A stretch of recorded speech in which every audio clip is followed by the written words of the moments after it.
Hello friends, so I don't always eat dessert after dinner, but when I do, I like to make sure it's extra sweet. Now I like all desserts, including the classics, tiramisu, cannoli, ice cream sandwiches, really whatever it takes to satisfy the needs of my sweet tooth, which is, most of the time at least, pretty demanding. But if I had to pick a favorite, then I'd have to go with sugar cookies, especially ones with little bits of actual sugar sprinkled on top, like these chocolate ones right here. I've always found those types of cookies particularly scrumptious, and for some reason, I also just kind of like their texture and the general crunchiness. And so recently I happened upon the etymology of sugar, and now I understand a little better why I find the crunchiness of the sugar on my cookies so alluring. Apparently, etymologically, there is a reason why sugar is so crunchy, and, as I learned, that gritty, grainy texture that we often associate with sugar nowadays is central to its origin story. You see, our word sugar, through the Middle English sucre and the Old French sucre, comes from the Old Italian zucchero, which meant basically the same as our modern word. But of course it doesn't stop there. Most experts believe that the word zucchero is derived from Arabic. In the 8th century, after the Muslim conquest of southern Europe, Arab farmers introduced sugar into Spain and Sicily, and so that's probably how the word found its way into Italian, and then from there to Germanic languages, as we can see, for example, in the German Zucker and the Swedish Zucker.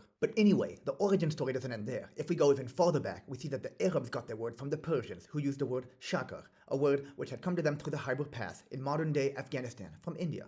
And India is where our origin story begins. It's where sugarcane was first cultivated many millenniums ago. And not only that, but it's also where farmers first figured out how to turn sugarcane juice into granulated crystals, which they called shakara, or literally gravel, or pebbles.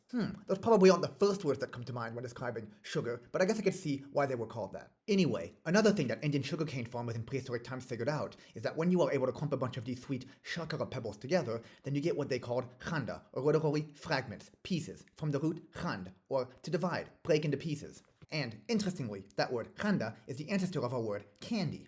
So there you go. In the etymological sense, when I'm eating cookies coated with sugar, I'm basically just eating cookies with a bunch of tiny pebbles glued onto them. And when I'm eating candy, I'm eating a bunch of really tiny pebbles clumped together into one big rock. And so that also explains why sugar cookies and candy are so crunchy, and why, as an etymology enthusiast, I'm subconsciously drawn to those crunchy desserts. So, etymology is admittedly important, but when it comes to desserts, I try not to put too much thought into it, or into how it would describe my favorite foods. Instead, I sometimes blindly follow the guidance of my sweet tooth, which, actually, is tingling a little bit right now. Time for another box of sugar cookies. Thanks for watching.